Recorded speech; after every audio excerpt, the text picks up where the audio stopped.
भारत गौरव आचार्य श्री पुलक सागर जी गुरुदेव के प्रवचन और धार्मिक कार्यक्रम देखने एवं सुनने के लिए जिन शरणम मीडिया चैनल को अभी सब्सक्राइब करें और बेल आइकॉन पर क्लिक जरूर करें। हमारे सेठ साहब, हमारे राष्ट्रीय अध्यक्ष पुलक मंच के सम्माननीय विनोद जी भांदो साहब, बलवंत जी बल्लू साहब, हेमंत जी, सभी गांवों से पधारे हुए सेठ साहबों से निवेदन है कि कृपया झंडारोहण होने जा रहा, आप सब आगे पधारें। जो भी सेठ साहब अध्यक्ष महोदय गांवों से पधारे हैं, पुलक मंच के पदाधिकारी पधारे हैं, उन सबसे निवेदन है कि वो आगे पधारें। मोहनलाल जी आए, मोहनलाल जी, धनपाल जी, थोड़ा सा घेरा पड़ा, थोड़ा सा भैया और ट्रस्ट के हमारे ट्रस्टी महोदय सभी छोटा पधारे। धनपाल जी आए, यहाँ नहीं आए थे, बताइए नाम लिखे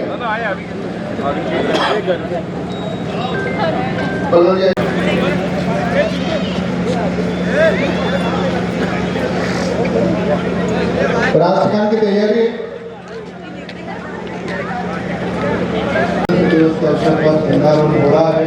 आप आशीर्वाद प्रदान करें और आपके सानिध्य में झंडारोहण हो और हमारे राष्ट्रीय अध्यक्ष सम्माननीय विनोद जी भांदो साहब, हमारे मोहनलाल जी, धनपाल जी, उन सबसे निवेदन करूंगा कि आप सब झंडारोहण की प्रक्रिया को संपन्न कराएं। जय गुरुदेव का निवेदन आगे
आज का ये पावन दिन, और जैसा कि आपको विदित है, उदयपुर में गुरुदेव का जो चतुर्मास हुआ था उसमें मुख्य कलश को प्राप्त करने का श्रेय हमारे 18,000 दशावमढ़ जैन समाज अध्यक्ष श्री दिनेश जी खोडनिया को प्राप्त हुआ था।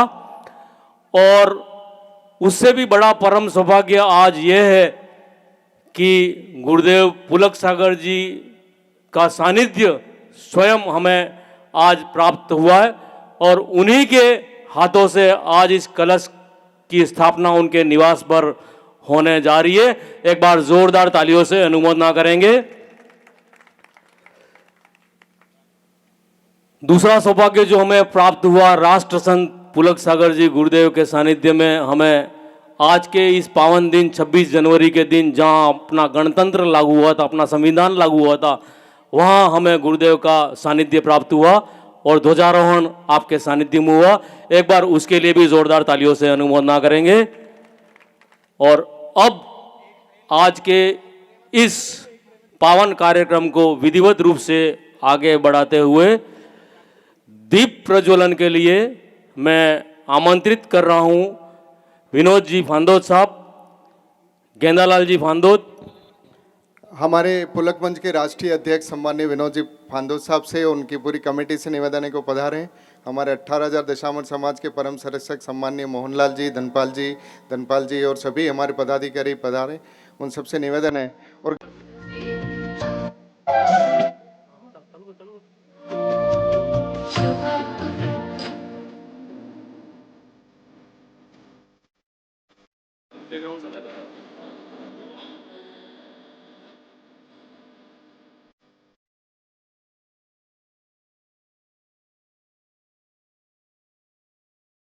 नीति अध्यक्ष और आए हैं, हमारे खेड़वा समाज के आए हैं, हमारे सुधार समाज के आए हैं, जब भी सागवाड़ा समाज के सभी सर्व समाजों के जो भी पदाधिकारी पधारे उनसे भी निवेदन है कि गुरुदेव का पाद प्रक्षालन करके पुण्य अर्जन करें। सभी पधारें।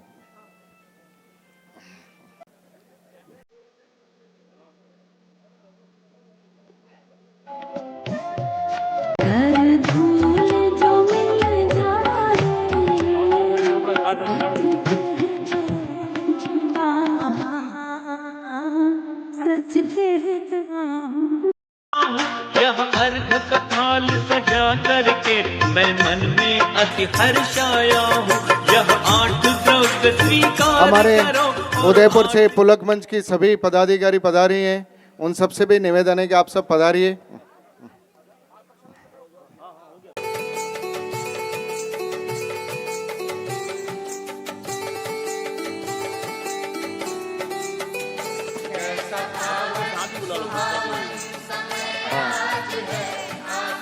उसके लिए फांदो साहब का और हमारी भाभी जी सीमा फांदो जी का स्वागत अभिनंदन किया जाएगा। मैं सीमा जी से निवेदन करूंगा कि वो पधारें।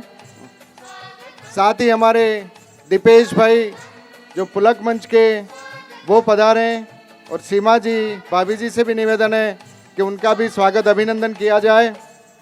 हमारे पुष्पेंद्र जी जैन साहब और विनीता जी का भी स्वागत अभिनंदन करें सब जने मिल करके। जो सागवाड़े की महिलाएं बैठी हैं, ए भैया महिलाओं खड़ी करो सब जने, जो सागवाड़े सब सेठ विनीता जी खड़ी हो जाओ, नाम सबनो हाल दो यार, लकी आलोक भाई आने आने हाथू है ना, खड़े हो जाओ। जो भी पदाधिकारी स्वागत करिए जो आए हैं उनका।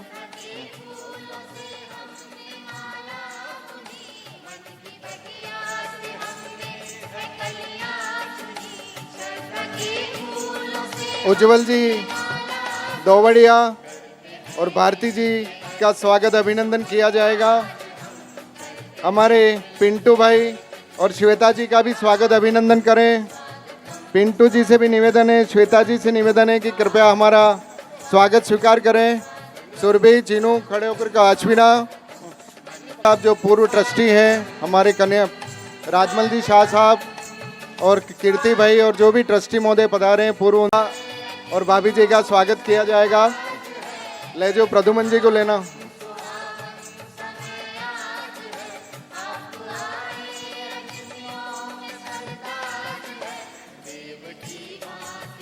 हमारे गुरुदेव 18,000 दशाम्बर समाज के सामूहिक विवाह समिति के अध्यक्ष हैं और पुलक मंच के श्रीफल भेंट करने के लिए आए हैं। हमारे खोडन से भी श्रीफल भेंट करने के सब गांवों के पंचों से निवेदन है कि एक एक करके एक एक बात आ करके श्रीफल भेंट करें। अंतर्यामी मैं भी अनर्घ पद पा जाऊं, हर द्रव्य में भाव जगाए हैं, हे पुलक सागर तेरे चरणों की हम पूजन करने। नाथ भगवान की। बोला आचार्य 108 पुलक सागर जी गुरुदेव की। आज 26 जनवरी के अवसर और सागवाड़ा के नगर में गुरुदेव के मंगल प्रवेश के अवसर पर और खोडनिया परिवार द्वारा जो मंगल कलश जो लिया गया था उसके आज गुरुदेव के द्वारा स्थापना के अवसर पर उपस्थित हमारे 18,000 दशाम्बर कार्यकारिणी के सभी महानुभावों और सर्व समाज से पधारे हुए सभी प्रतिनिधिगणों और कॉलोनी समाज, सरोदा समाज, प्रतापपुर समाज और सारी समाजजनों से विभिन्न गांवों से पधारे हुए सभी समाजजनों और महिला मंच और सभी सागवाड़ा समाजजनों का सागवाड़ा दिगंबर जैन समाज की ओर से हार्दिक स्वागत और अभिनंदन और खोडनिया परिवार की तरफ से भी उनका हार्दिक स्वागत और अभिनंदन, क्योंकि आज का ये प्रोग्राम खोडनिया परिवार द्वारा किया जा रहा है क्योंकि उनके परिवार द्वारा जो उदयपुर में कलश स्थापना का जो लाभ लिया गया था उसी के दरमियान आज गुरुदेव द्वारा यहाँ पे आज उनके परिवार के द्वारा ये प्रोग्राम पूरा किया गया है। तो मैं सागवाड़ा सी समाज की तरफ से आप सभी का स्वागत और अभिनंदन करता हूँ। और 27 से 31 तारीख तक जो गुरुदेव की ज्ञान गंगा महोत्सव का प्रोग्राम जो ऋषभ वाटिका में हो रहा है, मैं आप सभी जनों से और सर्व समाज से और जो भी प्रतिनिधि आए यहाँ पे उपस्थित हैं उनको सागवाड़ा सी समाज की ओर से एक बार और निवेदन करना चाहूँगा कि आप उस प्रोग्राम में अधिक से अधिक संख्या में पहुंचकर धर्म लाभ लेवें। और जो प्रोग्राम 8:30 से 10 बजे तक का ही है, गुरुदेव के द्वारा एकदम टाइम का एकदम फिक्स टाइम है 8:30 से 10 बजे तक का। तो 1 घंटा ही गुरुदेव ने भी प्रवचन में बोला है और आशीर्वाद में बोला है कि सिर्फ 1 घंटा ही देना है आपको।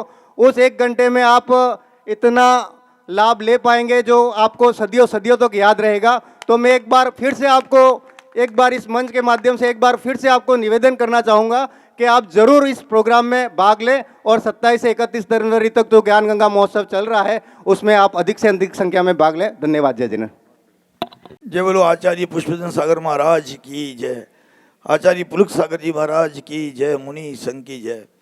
आज सागवाड़ा में महाराज श्री का कल ही प्रवेश हो गया था और 27 से 31 तक जो ज्ञान गंगा का प्रोग्राम चल रहा है उसमें हम सब शरीक होंगे। और दिनेश जी खुरनिया साहब ने जो उदयपुर में कलश लिया था, आज उनके घर पे महाराज जी के सानिध्य में वहाँ कलश को रखेंगे। दिनेश जी परिवार को भी, खुरनिया परिवार को भी बहुत बहुत आभार और अभिनंदन, शुभकामनाएं। और महाराज श्री से मैं निवेदन करता हूँ, हमने आदिनाथ कॉलोनी की तरफ से भी श्रीफल चढ़ा दिया है, आप प्रतापपुर की तरफ विहार करें। आदिनाथ कॉलोनी में हमें मौका मिले पूजने का। इन्हीं शब्दों के साथ सभी का एक बार पुनः आभार। जय जिनेन्द्र महावीर। श्री पुलक सागर जी महाराज की जय। खोड़ेनिया परिवार के लिए क्या कहें। जब उदयपुर चातुर्मास गुरुदेव का केसरिया जी में जब गुरुदेव का था चातुर्मास था, वहाँ फाइनल हुआ, तब दिनेश जी भाई साहब ने कहा था कि उदयपुर चातुर्मास में मैं कंधे से कंधा मिला के आपके साथ रहूँगा। और वो बात आज बिल्कुल सत्य हुई। जब गुरुदेव का प्रवेश उदयपुर में था, सबसे प्रथम डबोक में केआरी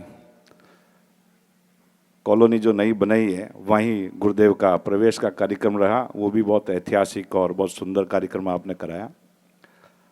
भाई साहब तो बिजी थे, लेकिन आदेश को पूरा आदेश दिया कि गुरु के चरणों में वो रहे। और आदेश ने पूरे 4 महीने उदयपुर में हर प्रोग्राम में बढ़ चढ़कर हिस्सा लिया। ऐसे खोड़िया परिवार के लिए बहुत बहुत धन्यवाद और साधुवाद। फिर जब हमारी उदयपुर में कलश स्थापना चालू हुई तो एक कलश यात्रा थी हमारी 35 दिन की पूरे शहर में, जिन जिन ने भी कलश लिए। जब खोड़निया जी ने कहा जब गुरुदेव कलश यात्रा चल रही है तो मैं कलश यहाँ पे नहीं, और गुरुदेव से विनती करूँगा सागवाड़ा ही कलश रखे। तो आज कलश के लिए गुरुदेव का जो पूरा विहार कार्यक्रम उदयपुर से अड़िंदा होके और हमको आगे जाना था दरियाव होके, तो खाली खोड़निया परिवार के लिए ही कलश यहाँ पे स्थापित करने के लिए गुरुदेव का पूरा कार्यक्रम चेंज हुआ। ऐसे परिवार के लिए बहुत बहुत शुभकामनाएं कि गुरुदेव ने उनकी विनती मानते हुए और आज सागवाड़ा में पधारे हैं। और सागवाड़ा में भी पूरे रास्ते में हमको ये नहीं था, गुरुदेव की महावीर जयंती का कार्यक्रम इंदौर में तैयारी चालू हो गई। ठीक है, कल ही उनको कहा भाई महावीर जयंती वहाँ नहीं होगी, क्योंकि जैसे जैसे गुरुदेव डूंगरपुर से आगे आए तो आदेश की इच्छा थी कि गुरुदेव 15 दिन सागवाड़ में रहेंगे। और उसने जो 18 तारीख को प्रवेश था वो भी बढ़वा के 25 तारीख कर दिया। 2, 4, 5 दिन ओबरी में दे दिए, 1-2 दिन और आगे वहाँ पे गाँव में दे दिए। ऐसे मुनि भक्त परिवार के लिए बहुत बहुत धन्यवाद, साधुवाद। और आदेश से गुरुदेव का प्रेम कुछ अलग ही है, अब वो मालूम नहीं कहाँ का क्या क्या कराएगा ये। और आदेश भाई को भी बहुत बहुत धन्यवाद, शुभकामनाएं। हमको लगता है कि इतने साल से हम जुड़े हैं, लेकिन हमारी हिम्मत गुरुदेव को कहने की नहीं है, लेकिन आदेश जो आदेश करता है वो गुरुदेव मानते हैं। जय जिनेन्द्र। आप राष्ट्र संत बारव गौरव मनोज्ञाचार्य आचार्य भगवान पुलक सागर जी की धर्म सभा में हम बैठे हुए हैं। आज गणतंत्र दिवस का पावन अवसर, दिनेश भाई खोड़निया पूरी परिवार जो गुरुओं के प्रति सदैव समर्पित रहता है, और पुण्य इतना कि उनकी मातुश्री का समाधि मरण हो जाता है और वो संतत्व को प्राप्त करती है। एक ऐसा व्यक्तित्व आज हमारे बीच है। पूरा परिवार गुरुदेव से जुड़ा हुआ है। मैं चाहूँगा दोनों हाथ ऊपर उठाए, जयकारा लगाए, बोलिए देवाधिदेव केदारनाथ आदिनाथ भगवान की, आचार्य भगवान पुलक सागर जी गुरुदेव की जयकारा, गुरुदेव का जयकारा, गुरुदेव का आदेश हुआ है दिनेश भाई का, सिर्फ 2 मिनट दिए हैं। लगभग 40-50 मिनट के बाद तो मेरा गला खुलता है कि अब मुझे क्या बोलना है, पर समय की अपनी मर्यादा है। गुरुदेव का खूब आशीर्वाद मिला हम ऋषभ देव के लोगों को। एक इतिहास कायम हुआ ऋषभ देव के अंदर। हर पहला कार्यक्रम ऋषभ देव से शुरू हुआ। अगर गुरुदेव ने ऋषभ कथा का वाचन किया तो उस आदि ब्रह्मा ऋषभ देव की धरती पर पहली बार किया। यह हम लोगों का सौभाग्य है। अभी 31 के बाद 1 जनवरी को हवन किया पार्श्वनाथ भगवान का, तो वह पहली बार ऋषभ देव के अंदर हुआ। सागवाड़ा वालों, बहुत मुश्किल से गुरुदेव प्राप्त होते हैं, ये अवसर खोना मत। खाली 27 से 31 तक ज्ञान गंगा के मामले में तुम रुक गए तो जीवन में ये वर्षों तक कब लाभ मिले नहीं मिले कोई गारंटी नहीं। यहाँ से गुरुदेव विहार करने के बाद 10 साल बाद आवे, 15 साल बाद आवे, हाँ 7 साल लग जावे, तो जितना भी लाभ ले सकते हो गुरुदेव का यहाँ पर पावन सानिध्य प्राप्त हो रहा है। और ऋषभ कथा का एक अद्भुत दृश्य होता है पूरे पंचकल्याणक जैसा, वो दृश्य एक अलग ही होता है। वो लाभ भी आप लोग लेने का प्रयत्न करें, ये मेरा निवेदन है। मैं तो यही कहूँगा कि श्रद्धा तुम चरणों में इतनी, जितना सागर में पानी। पुलक सागर गुरुदेव हमारे अति ज्ञानी अरुध्यानी, वो शब्द नहीं है पास हमारे जिनसे इनका गुणगान करूं। हे महावीर के लघुनंदन, सदा आपका ध्यान धरूं और आप जिए हजारों साल। गुरुवर्य भाव हमारा है और आपके श्री चरणों में 100 बार नमन हमारा है। आपके श्री चरणों में 100 बार नमन हमारा। और आज 26 जनवरी का दिन है। दिनेश जी भाई साहब, मैं कक्षा 5वीं में पढ़ा करता था, तो प्रिंसिपल साहब ने मेरे को एक भाषण सिखलाया 26 जनवरी पे। कमरे में का बोल, मैं अच्छी तरीके से बोल गया, पर ऐसी सभा में ले जा करके मेरे को खड़ा कर दिया। और प्रिंसिपल साहब आगे बढ़, गुरुजी ने कहा आगे बढ़, मैंने कहा 26 जनवरी जिंदाबाद। गुरुजी ने कहा आगे बढ़, मैंने कहा 26 जनवरी जिंदाबाद। गुरुजी ने पीछे से एक लात मारी, मैंने कहा 27 जनवरी जिंदाबाद। तो समय की अपनी मर्यादा है। चाहूं तो मैं बहुत कुछ पढ़ सकता हूं, एक 4-8 लाइनें दिनेश जी को सुना देता हूं। देखो, हम कवि लोगों का मामला है, सामने वाला कौन माल दे रहा है उसका गुणगान करो और निकल लो। ना मैं भाजपा का आदमी हूं, ना कांग्रेस का हूं, आदमी तो मैं मायावती का भी नहीं हूं। 8-10 पंक्तियां सुनाता हूं, नहीं है। 14 में देश स्वतंत्र हुआ। सुनना, राजनीतिक दुसाले ओढ़ रखे हो तो हटा देना। आज ये 26 जनवरी गणतंत्र दिवस का अवसर है।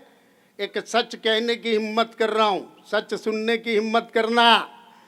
14 में देश स्वतंत्र हुआ, कंगना का मूल मंत्र हुआ, स्मृति की स्मृति भी धूमिल है, अब खाद भी मिलना मुश्किल है, पेट्रोल 100 के पार गया, रुपया डॉलर से हार गया, अब जहर घुले है सांसों में, हे देश सुरक्षित हाथों में, हे देश सुरक्षित हाथों में। यहाँ तालियां बजती है।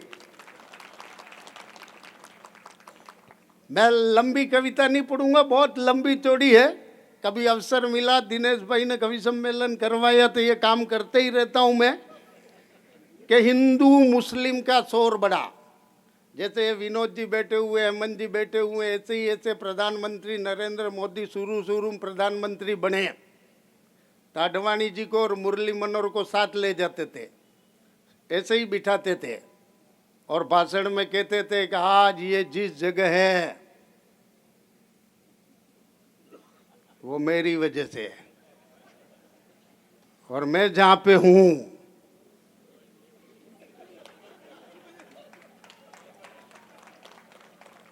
अच्छा, शुरू में आए कहा भाई और बहनों, न खाऊंगा न खाने दूंगा। 15 दिन बाद पट्टे ने कहा कि भाइयों और बहनों घर घर शौचालय खुलवाऊंगा। मैंने कहा भले आदमी, जब न तो खाएगा।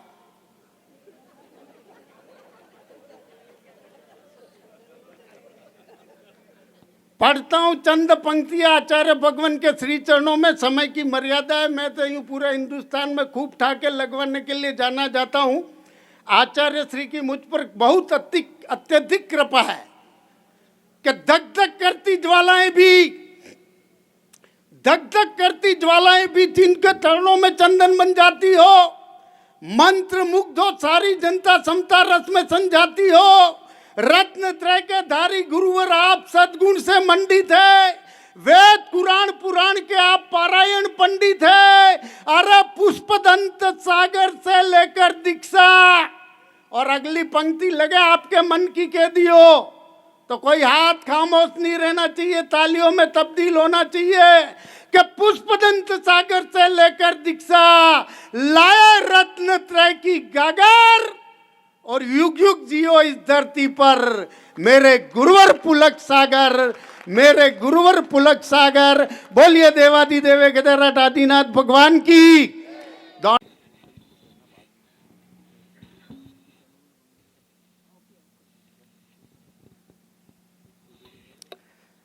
जयकारा गुरुदेव का। हमारे बीच में हमारे उत्तम गौशाला के अध्यक्ष और संरक्षक और सभी यहाँ पधारे हैं, रवि भाई, मुकेश भाई, उन सब से गौशाला समिति के सदस्यों से निवेदन है कि गुरुदेव के चरणों में श्रीफल भेंट करें। ओम नमः श्रीदेव्यः। ओम नमः श्रीदेव्यः। यदर्चाभावेन प्रमुदितमना दर्दुर्यः क्षणादासीत् स्वर्गी गुणगण समृद्ध सुखनिधि। लवन्ते सद्भक्ता शिव सुख समाजम किम तदा। महावीर स्वामी नयन पथगामी भवतु मे। महावीर स्वामी नयन पथगामी भवतु मे। महावीर स्वामी नयन पथगामी भवतु मे।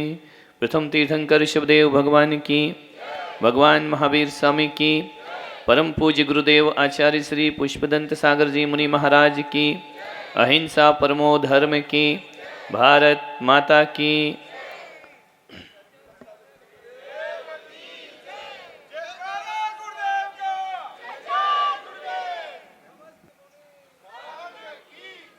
प्यारी प्यारी अभ्यात्माओं, राष्ट्रीय पर्व है गणतंत्र दिवस का।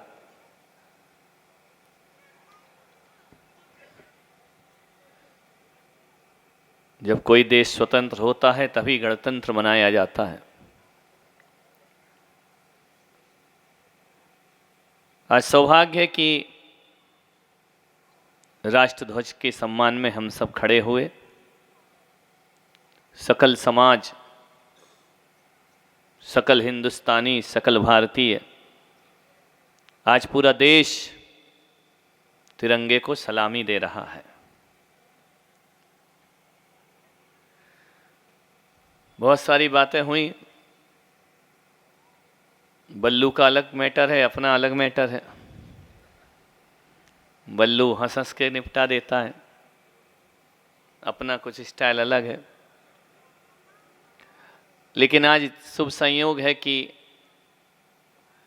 आदरणीय दिनेश जी कोर्निया के यहाँ मंगल कलश की स्थापना है और जिस क्षेत्र से वो जुड़े हैं, जिस राजनीति से, और राष्ट्र पर्व के दिन उनके घर मंगल घट की स्थापना हो रही है। संत खुद आए हैं उनके घर में कलश रखने के लिए। हमने ये तो देखा था कि प्यासा कुएं तक जाता है, कभी कभी ऐसा होता है कुआं भी प्यासे तक चलकर आता है। ऐसा यह संयोग बना है। हर व्यक्ति जब जन्म लेता है इस संसार में तो वह अपनी जननी के साथ साथ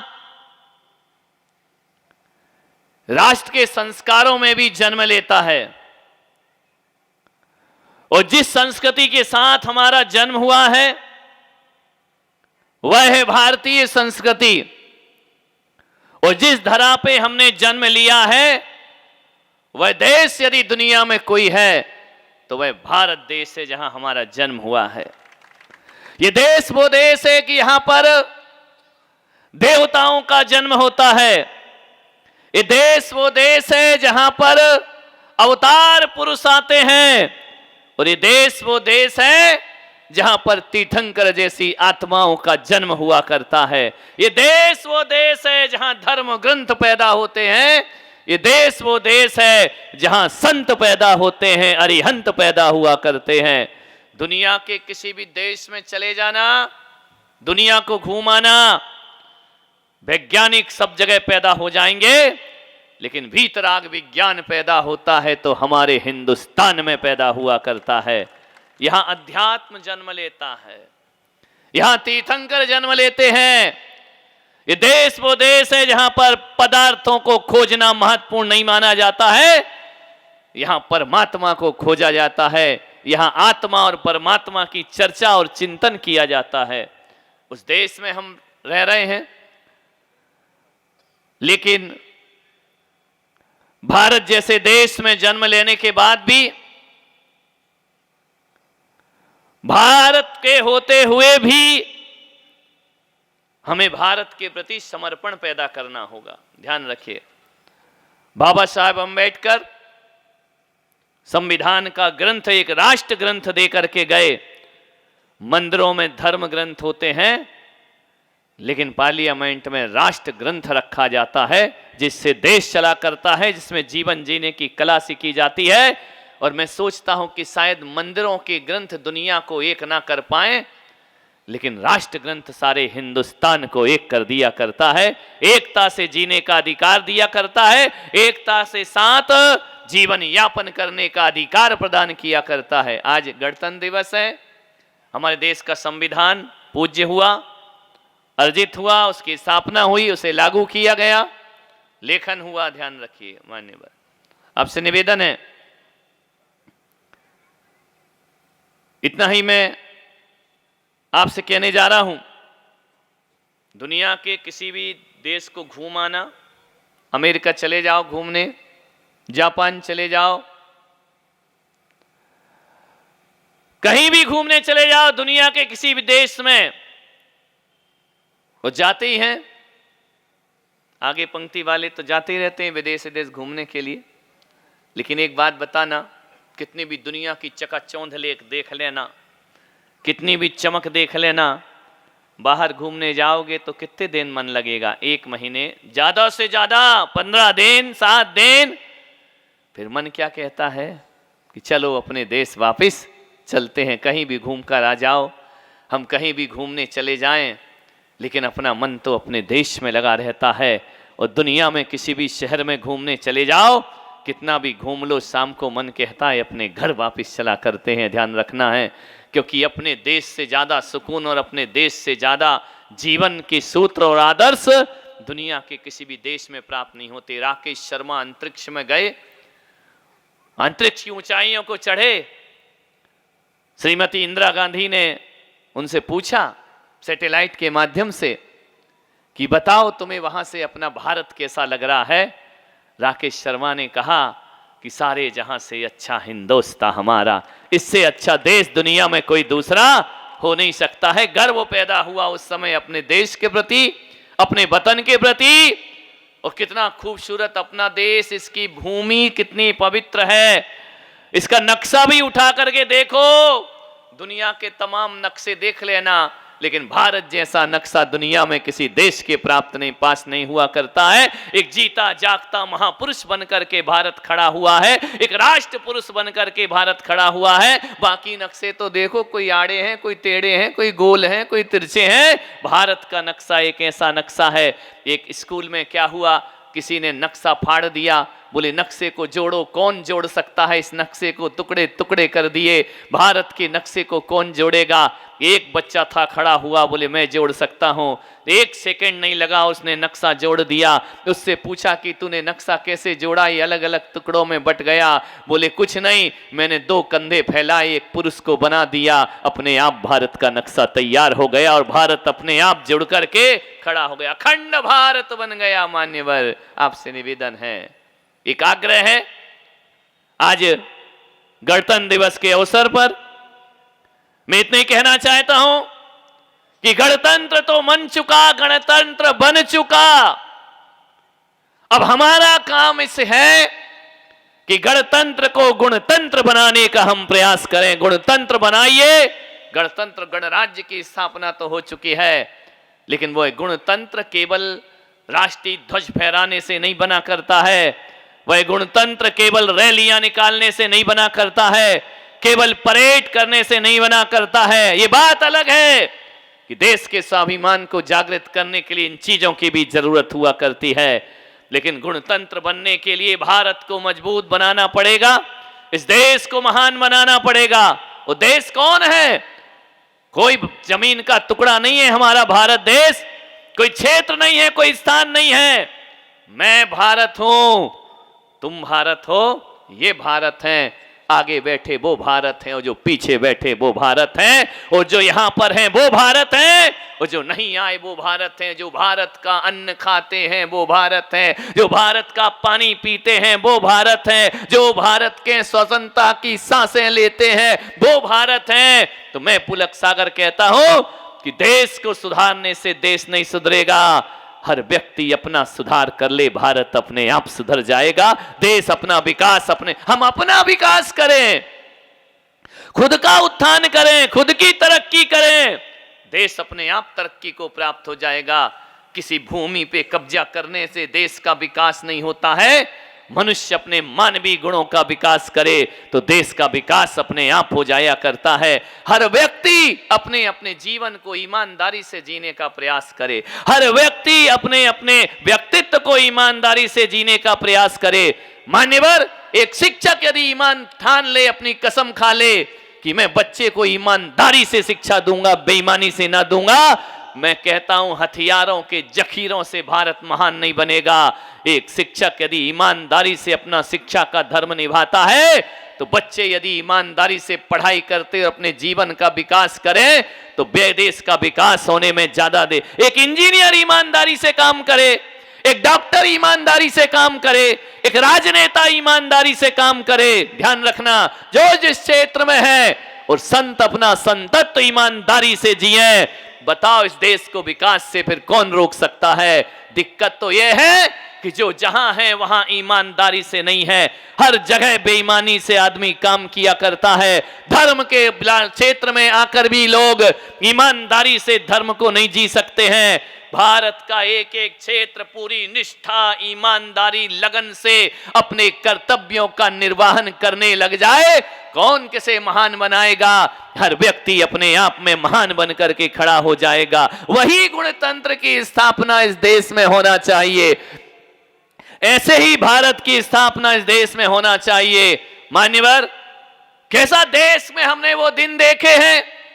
दुर्भाग्य तो देखो, इस देश का ऐसा समय भी गुजरा है इस देश में कि हमारे ही लोगों ने उन आतताइयों का साथ दिया, हमारे ही लोगों ने हमारे देश के लूटने वालों का साथ दिया, हमारे ही देश के लोगों ने, हमारी अपने बंधु बांधवों ने उन लोगों का साथ दिया और देश से गद्दारी की, अपने ही भाइयों का रक्त बहाया। तलवार भी अपनी थी और युद्ध का मैदान भी अपना था, और जो गद्दार थे वो भी अपने थे, और उन्होंने इस देश में अपने भाई बंधुओं का रक्त बहाया और विजय का टीका अंग्रेजों के माथे पर लगा दिया। ध्यान रखना, ये दुर्भाग्य था इस देश का। हम नहीं जानते हैं कि अंग्रेज हमें गुलाम बनाने आए थे। अरे वो क्या गुलाम बनाते हमें, हम खुद देश से वफादारी नहीं कर पाए और गुलाम कर दिया हजारों वर्षों के लिए इस देश को। मान्यवर, आपसे निवेदन है, हम ऐसे लोगों का साथ दे देते हैं जो देश के साथ गद्दारी किया करते हैं। मान्यवर, आपसे निवेदन है, किसी भी देश का गणतंत्र, किसी भी देश की स्वतंत्रता की रक्षा यदि करना है तो मान्यवर आपसे इतना ही निवेदन करूंगा, इतना ही आग्रह करूंगा कि जाति और भाषा और क्षेत्र में बटा हुआ भारत अखंड होना चाहिए। मान्यवर आपसे मेरा निवेदन है, मैं देश के तमाम राजनेताओं से करूंगा, उन तक संदेश पहुंचाने का प्रयास करूंगा। ये देश आजाद हुए इतने वर्षों में देश अमृत महोत्सव मना रहा है सारी दुनिया में। मैं कहता हूं कि जितना वक्त तुमने हिंदू मुस्लिम और मंदिर मस्जिद को लड़ाने में बांटने में लगाया है, जितना जाति वर्ग और राजनीति की है, उतना यदि देश के विकास में लगाते तो देश कहां का कहां पहुंच गया होता। मान्यवर मैं आपसे निवेदन कर रहा हूं, जितना मंदिर मस्जिदों पे लड़ा, जितना धर्म को लेकर लड़ा, संप्रदायों को लेकर लड़ा, आदमी को आदमी से बांटा गया। अरे जब भी मिले हमें बांटा गया और मिलने वाला हर रास्ता काटा गया। ध्यान रखना है, अरे एकता के साथ जीने का, देश विकास का यदि अपना लेते सूत्र तो आज देश कहां का कहां हो गया होता। मैं तो पाकिस्तान से भी कहता हूं, मैं तो हिंदुस्तान से भी कहता हूं, मैं तो बांग्लादेश से भी कहता हूं, मैं तो सीमाओं से सटे हुए देशों से भी कहता हूं, अरे जितना वक्त अमेरिका से तोप तमंचे खरीदने में जितना पैसा खर्च कर रहे हो, हथियारों की होड़ में जितना पैसा खर्च कर रहे हो, सीमाओं को लेकर विवाद में जितना पैसा खर्च करते हो, यदि दोनों देश एक संकल्प कर लेते, एक लड़ाई लड़ लेते, एक प्रतिस्पर्धा कर देते, धन्यवाद, केवल 5 साल पूरे देश से संकल्प कर ले, चाहे भारत हो या पाकिस्तान हो, चाहे चाइना हो, चाहे बांग्लादेश हो, मान्यवर यदि दोनों देश संकल्प कर ले, ये अमेरिका से हथियारों को खरीद करके, ये विदेशों से हथियारों को लेकर के, रूस से हथियारों को लेकर के हम जो देश की उन्नति चाहते हैं ना, दोनों देश यदि इतना पैसा ये दोनों देश अपनी अपनी बेरोजगारी मिटाने में लगा देते तो पाकिस्तान कहां हो जाता और हिंदुस्तान कहां हो जाता। अपनी अपनी बेरोजगारी मिटाइए, भुखमरी मिटाओ, प्रतिस्पर्धा करो ना। सीमा पर लगे हुए सारे देश ये संकल्प करें कि कौन सा देश अपने देश की बेरोजगारी पहले मिटाएगा, कौन सा देश अपने देश की भुखमरी पहले मिटाएगा, कौन सा देश अपने देश की उन्नति पहले करके दिखाएगा। तो मान्यवर इस लड़ाई में आनंद भी आएगा और अमन चैन की स्थापना भी हो जाएगी। ध्यान रखना है, हथियारों के पीछे पड़ा हुआ दे गणतंत्र से स्वतंत्रता की रक्षा करना चाहता है, हथियारों से देश स्वतंत्र नहीं होते। मेरे भाई आपसे मैं इतना निवेदन करता हूं, जब तक दुनिया निशस्त्रीकरण की ओर नहीं बढ़ेगी, जब तक दुनिया हथियारों से हाथ नहीं जोड़ेगी और दिल से दिल को नहीं जोड़ेगी, ऐसी कई 26 जनवरी आती रहेंगी, दुनिया में अमन चैन की स्थापना ना हो पाएगी। मैं इतना ही चाहता हूं, इतना ही आग्रह कर रहा हूं। यहां पर पूरे समाज बैठी हुई है, जैन समाज भी बैठा है और आदरणीय दिनेश जी ने सारी समाज का आह्वान किया। सबके यहां पर श्रीफल भेंट हो रहे हैं, हर साइज का, हर डिजाइन का श्रीफल आया है, इतने से लेके इतना बड़ा तक आया है, और इतना बड़ा ही नहीं, इतना चौड़ा भी आया है। कोई बात नहीं, अच्छी बात है, सबकी भावनाएं हैं। आ गए हैं तो चलो गंगा में हाथ धो ही लेते हैं, दोनों काम हो जाएंगे। दिनेश जी का माल भी खा लेंगे, कलश स्थापना भी हो जाएगी और महाराज को भी कह देंगे हमारे घर आना। ध्यान रखना, सारे काम एक साथ हो जाएंगे। अच्छा लगा, कम से कम इतना तो है, ऐसा तो नहीं कि हम आए और तुमने पूछा ही नहीं। सारे आसपास की हुमड़ समाज, नरसिंहपुरा समाज, जो भी समाज है, आसपास के सारे लोगों को बुलाया गया, गांव के लोगों को बुलाया गया, सेठ साहबान को बुलाया गया। सबने कहा महाराज हमारे नगर में पधारो, हमारे नगर में पधारो। सबने अपनी इच्छा रखी है, अब जैसा तुम्हारा बुलाना वैसा हमारा आना। समझी गया? समझ में आ रहा? समझ में आ रहा कि नहीं आ रहा? आ गई ना, ऐसी बातें आपको डायरेक्ट समझ में आती है। मान्यवर इतना मैं जरूर कहूंगा, मुझे ले जाओगे तो भी मेरी वाणी सुनोगे, और यहां बैठकर सुनोगे तो भी मेरी वाणी सुनोगे, और अपने गांव ले जाओ तो भी मैं वही बोलूंगा। मान्यवर पुलक सागर व्यक्ति नहीं, पुलक सागर एक आवाज है। ध्यान रखना, पुलक सागर एक वाणी है, पुलक सागर एक विचार है। मैं विचार दे रहा हूं आपको, हमारी जैन समाज का भी विकास होना चाहिए, जैन समाज की भी उन्नति होना चाहिए। हम जैन समाज के लोग जितना वक्त चाहे जैन समाज के समाज हो, समाज के कर्णधार हो, चाहे जैन समाज के साधु संत हो, ध्यान रखना, चाहे विद्वत वर्ग हो, चाहे व्यापारी वर्ग हो, कितना समय लगा दिया हमने अपने धर्म को बांटने में, ध्यान रखना है। कोई 13 पंथ में बट गया, कोई 20 पंथ में बट गया, महाराजों में बट गए, ये हमारे महाराज, ये उनके महाराज, उनके महाराज आएंगे तो हम नहीं जाएंगे, और हमारे महाराज आएंगे तो हम नहीं जाएंगे, ये उन महाराज वाले, उन महाराज वाले। साधु संत भी इसी राजनीति में लग गए हैं। सब अब ऐसे वोटर तैयार कर रहे हैं कि मेरा विधायक टूट के उसकी पार्टी में नहीं चला जाए, ध्यान रखना है, उसे कसने का प्रयास कर रहे हैं।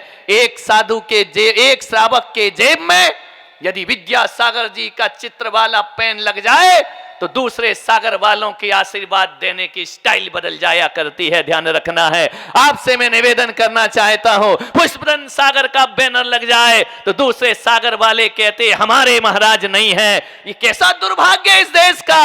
मान्यवर, हम तो वो लोग थे जो 3 कम 9 करोड़ मुनिराजों पर श्रद्धा रखने वाले लोग थे, ध्यान रखना है। हम बट गए हैं, ये 20 पंथ के महाराज हैं, ये 13, और ये तुम्हारी गलती नहीं, गलती ऊपर की है, ध्यान रखना। तुम क्या, तुम तो फॉलोवर हो, ध्यान रखना। तुम तो ना पढ़ते हो, ना लिखते हो, ना शास्त्र उठाते हो। तुमने मंदिर तो पुजारियों के भरोसे कर दिए हैं, ग्रंथ पूरे पंडितों के भरोसे कर दिए, और आचरण संतों के भरोसे कर दिया है। और आप तो मस्त जी रहे हैं, जो आता है एक लकड़ी घुमाता है, अपना जादू चलाता है, उसकी जय जयकार होने लगती है। मैं कहता हूं जय जयकार होना ही चाहिए, लेकिन ऐसा माहौल पैदा मत करो कि हमारे इस पंथ का साधु आए तो हम नहीं जाएंगे, उस पंथ का साधु जाए तो हम नहीं जाएंगे। दिनेश जी खोड़निया ने उपक्रम किया, सभी समाजों को जोड़ने का प्रयास किया। ना हम संतों के रूप में बटे, ना ग्रंथों के, साधु संत भी इसी में लगे हुए हैं। कोई दूध वाला बन गया, कोई पानी वाला बन गया, कोई पीले चावल वाला बन गया, कोई फूल वाला बन गया।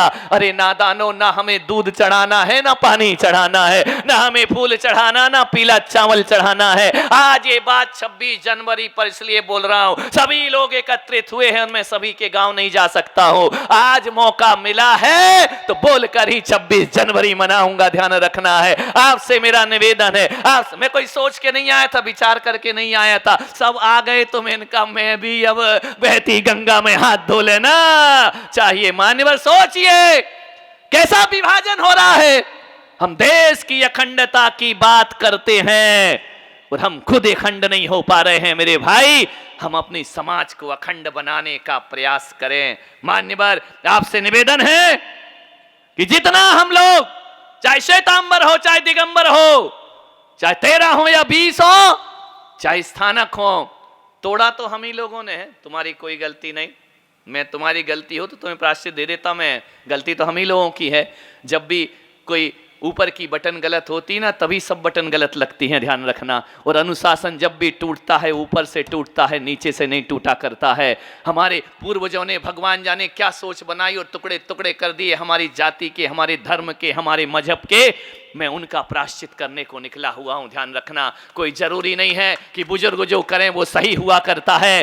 कभी कभी बुजुर्गों से, बड़ों से भी गलती हो जाया करती है, और उन गलतियों को यदि कोई गलती कर दे तो हमें उस गलती को और पेंसिल चला के डार्क नहीं करना चाहिए, रबर बनाकर उस गलती को मिटा देना चाहिए। मान्यवर, ध्यान रखना, ऐसी परंपराएं जो आदमी को आदमी से तोड़े, जो समाज के टुकड़े कर दे, ऐसे सूत्रों को, ऐसे सिद्धांतों को मैं पुलक सागर कहता हूं माही नदी में विसर्जित कर देना चाहिए। और जो सिद्धांत जोड़ते हो, एक करते हो, उनको सिर पर बिठाकर उनका स्वागत करना चाहिए। मान्यवर, तोड़ने वालों की राजनीति मत रखिए।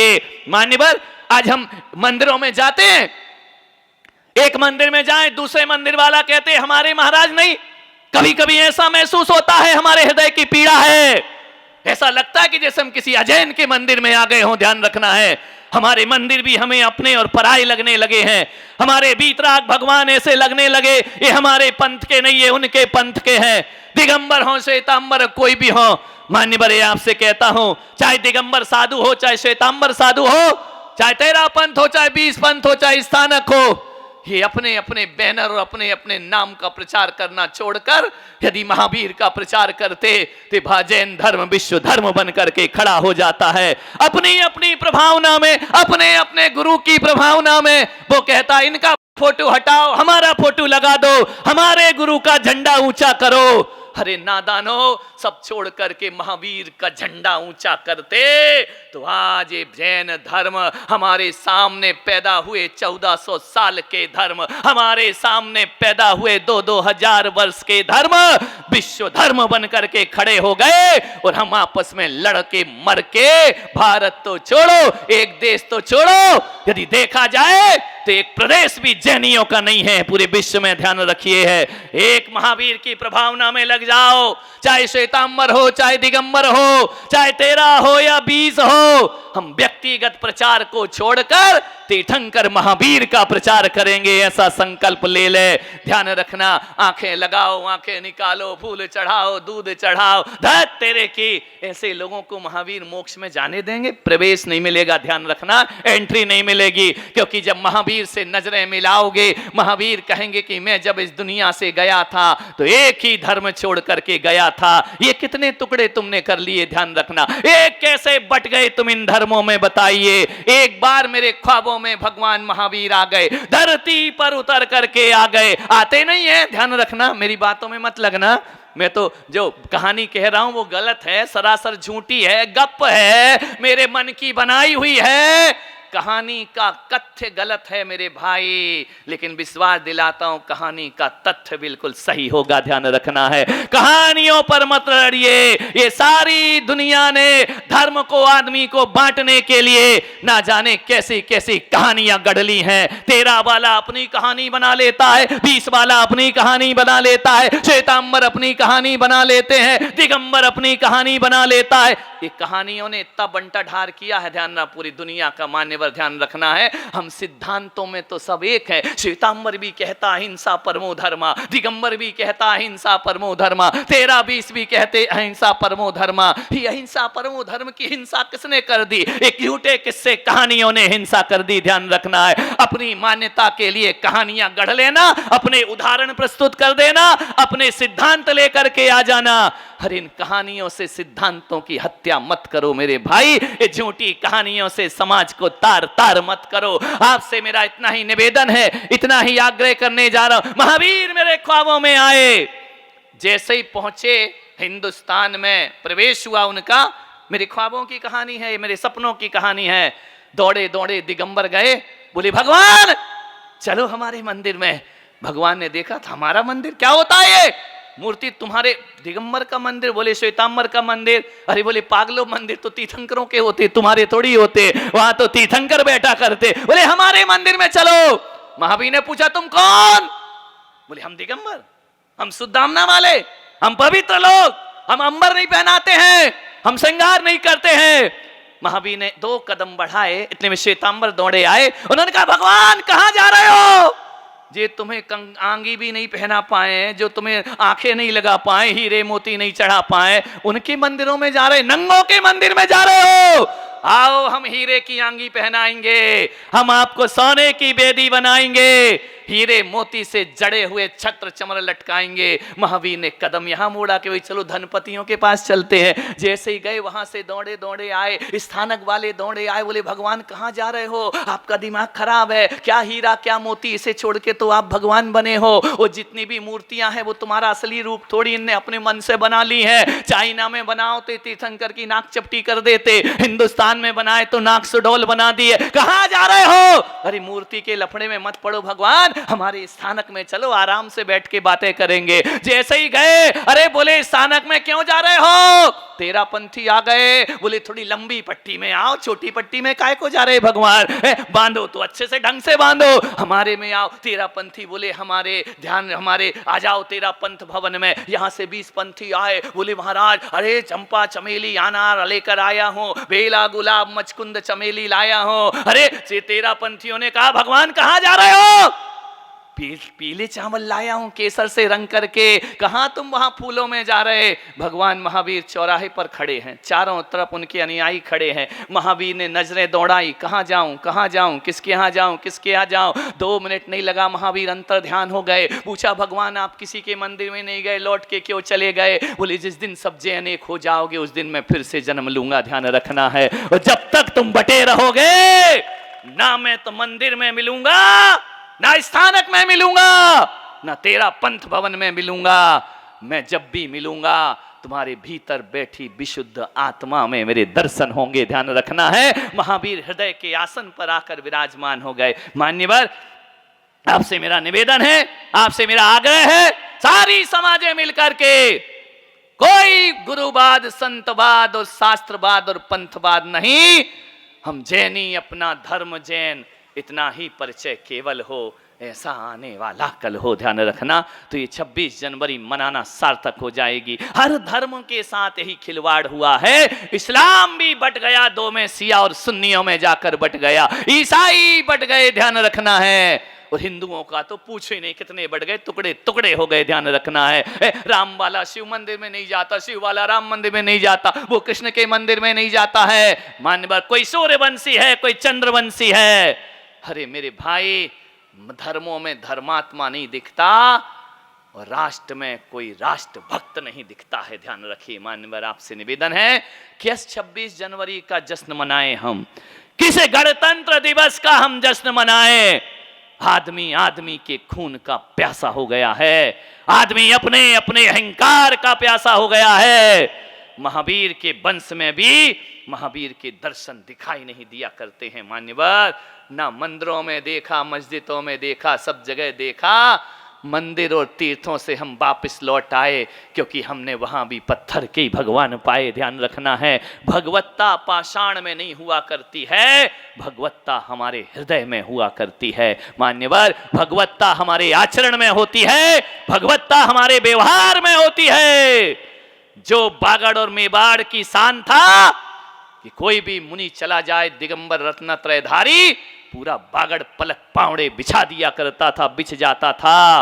अब ऐसी नीतियां मत लाओ कि बट जाओ तुम साधु संतों में। मैं आपसे निवेदन कर रहा हूं कि भगवान भी कभी माफ करने वाला नहीं है नीतियों को जो मनुष्य से मनुष्य को तोड़ता हो, जो 13-20 के मंदिरों को झगड़ाता हो। मोक्ष पाना तो छोड़ो, तुमको तो महावीर के वंश में दोबारा जन्म लेने का अवसर भी प्राप्त होने वाला नहीं है, ध्यान रखना। तरस जाओगे जिन शासन के लिए, तरस जाओगे इस वंश में पैदा होने के लिए। वही हुआ देश के साथ जो धर्म के साथ हो रहा है।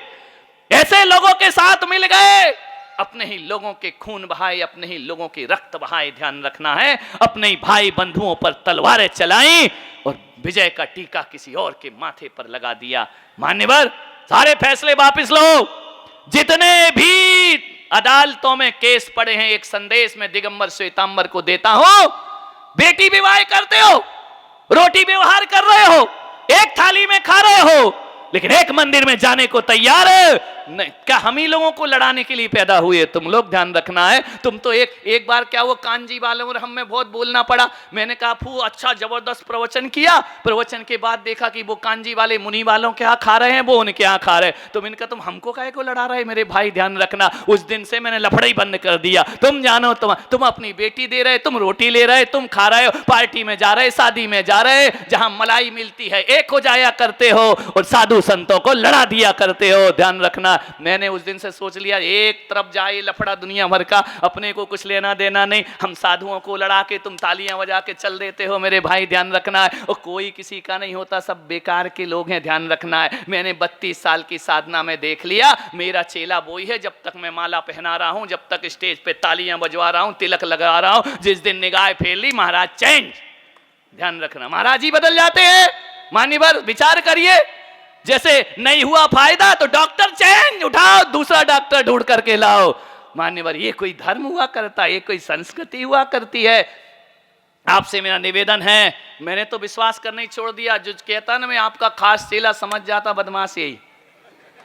सबसे ज्यादा ध्यान रखना, जो ज्यादा कहे आपके चरणों की धूल, चरणों की धूल, चरणों की धूल। एक आया दिनेश जी, बोले महाराज मैं आपके चरणों की धूल। मैंने कहा यार जब आता है चरणों की धूल, चरणों की धूल। एक दिन मैंने कह दिया मैं भी तुझे इसी लायक समझता हूं, उस दिन के बाद आना बंद हो गया, उसका ध्यान रखना। वो तो ये सुनना चाह रहा था, नहीं नहीं नहीं तू चरणों की धूल कहाँ, तू तो मेरा खास चेला। काहे का चेला महाराज, विचार करिए, एक साधु की बुराई दूसरे साधु से करे, मैं समझ जाता हूं जो उसका नहीं हुआ तो मेरा भी होने वाला नहीं है। राजनीतिक से का चल रहा है, ध्यान रखना, मान्यवर निवेदन है। अरे ऐसा माहौल बनाओ, पहले के समय मुनि महाराज आते थे ना, पूरा गांव का गांव उमड़ पड़ता था, ना होर्डिंग की जरूरत, ना पोस्टर की जरूरत है, ना प्रचार की जरूरत। महाराज आए हैं, महाराज आए हैं, दौड़ करके लोग भाग जाते थे। अब तो हमारी समाज में हमें देखना पड़ता है किसके गुरु आए, खोरनिया जी के आए, वो जाने, उनका काम जाने, उसके ये मान्यवर, ये सब चीजें खत्म करिए, ये कोई कुछ नहीं। ध्यान रखना, जितना विश्वास साधु संतों की भक्ति में करते हो उतना तीर्थंकरों की भक्ति में करो, वो तुम्हें मोक्ष की यात्रा कराएंगे, वो तुम्हें निर्वाण की यात्रा कराएंगे। साधु संतों निजी स्वार्थों में लड़ रहे हैं, झगड़ रहे, सोशल मीडिया में देखो, कुछ नहीं देखने का मन नहीं करता है, दिन भर गंदगी परोसी जाती है, चाहे हिंदू धर्म हो चाहे जैन धर्म हो, दुष्प्रचार हो रहा है, वो उसकी बुराई, वो उसकी बुराई, वो महाराज, एक ही संघ के साधु एक दूसरे की बुराई करने में लगे हैं।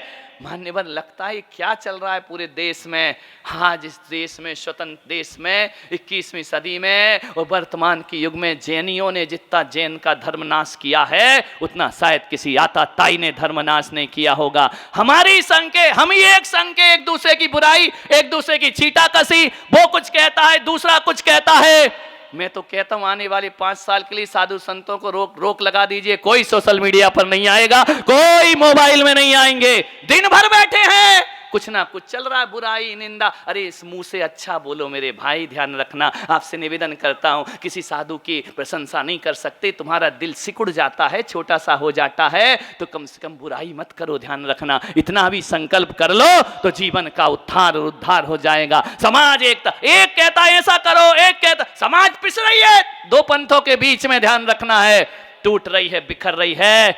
अरे मेरे भाई, पीढ़ियां बिगड़ रही हैं, पीढ़ियां सुधारो रे, और समाज बट रही है, समाज को बचा लो रे। ध्यान रखना है, आपसे मेरा इतना ही निवेदन, कोई कैसे भी पूजा पाठ करे, अपने को क्या आपत्ति है, पूज तो उन्हीं को रहा है ना। ध्यान रखना, श्वेतांबर अपनी तरह से पूजता है, दिगंबर अपनी तरह से पूजता है, 13 वाले अपनी तरह से पूजते, 20 वाले, अरे पूजते रहो, लेकिन इस पूजने में आदमी की हत्या मत करो, इंसानियत का नाश मत करो, आदर्शों का अपमान मत करिए मेरे भाई, यही मेरा निवेदन है। हर समाज को मैं संदेश दे रहा हूं, जैनियों के बीच बैठा हूं इसलिए जैनों को टारगेट किया है, नॉन जैन भी यहां, सनातनी भी बैठे हैं, वही भी सोच ले, मुसलमान भी बैठे, वही भी सोच ले, अपने अपने धर्म को ईमानदारी से जीना प्रारंभ कर दो। इससे बड़ा ना कोई गणतंत्र होगा, ना कोई गुणतंत्र होगा इस धरती पर। ध्यान रखिए, आपसे मेरा आग्रह है, एक दूसरे के मंदिर जाने में सोचना पड़े। मान्यवर, दुर्भाग्य इस देश का, गणतंत्र की हम स्थापना, गणतंत्र दिवस मना रहे हैं, विदेशों की प्रशंसा करते हैं और अपने देश को गंदा करते हैं। मैंने एक आदमी देखा, अमेरिका से लौट कर आया, बोले महाराज अमेरिका की सड़कों में कांच की सड़कें हैं। मैंने कहा मतलब? बोले वहां पे थूक नहीं सकते हैं, वहां पे गंदगी नहीं हो सकती है, और वहां पे डॉगी भी ले जाओ और गंदा कर दे तो समझते हो क्या करना पड़ता है, खुद को उठा के जेब में रखना पड़ता है। ध्यान रखना, बाहर जाके फेंकना पड़ता है। मान्यवर, मैं आपसे निवेदन करना चाहता हूं, उस आदमी ने इतनी प्रशंसा करी, इतनी प्रशंसा करी विदेशी सड़कों की, मुझे लगा कि यार ये बहुत प्रशंसा कर रहा है, क्योंकि मैं तो कभी गया नहीं और मैं जाना भी नहीं चाहता हूं, और मैं तो ये चाहता हूं कि हर जन्म भारत में होना चाहिए, इसके बाहर मैं जन्म भी लेना नहीं चाहता हूं, हर बार जन्म अपने हिंदुस्तान में होना चाहिए। विदेशों की जूठी पत्तल चाटने से कुछ नहीं हुआ करता है। वह लौट कर आया, इतनी प्रशंसा विदेशों की, इतनी प्रशंसा, वहां का ट्रैफिक इतना अनुशासन से चलता है, वहां की स्वच्छता, जी प्रशंसा करने वाला जब भारत के एयरपोर्ट पे उतरता है तो बाहर आने के बाद मसाले की पीक भारत की रोड पर थूक दिया करता है। अरे मैंने कहा विदेशी की पत्तलें चाटने वालों, यदि वहां की कोई अच्छी चीज है तो तुम्हें भी अपने देश की सड़क पे थूकने पे डर लगना चाहिए। उनकी प्रशंसा करने से देश महान नहीं बनेगा, अपने देश को स्वच्छ रखने से देश महान बनेगा। मैं देखता हूं मेरे आगे बैंड वाले चलते मसाला थूक जाते हैं, मैं साइड से निकलता हूं, ये हमारे देश की संस्कृति। ऐसे देश को महान बनाओगे तुरंत पेनाल्टी लगना चाहिए। रोडें इतनी बना रही है गवर्नमेंट सरकार, कोई भी सरकार हो, मुझे कुछ लेना देना नहीं है। मेरे भारत की रोड बने, बस मैं इतना चाहता हूं। मेरा भारत स्वच्छ बने, मैं इतना चाहता हूं। हाँ, टीका किसी को भी लगे, अपने को क्या लेना देना, अपने को देश को महान बनाने का प्रयास करना है। मान्यवर, मैं आपसे इतना ही आग्रह और निवेदन करने जा रहा हूं।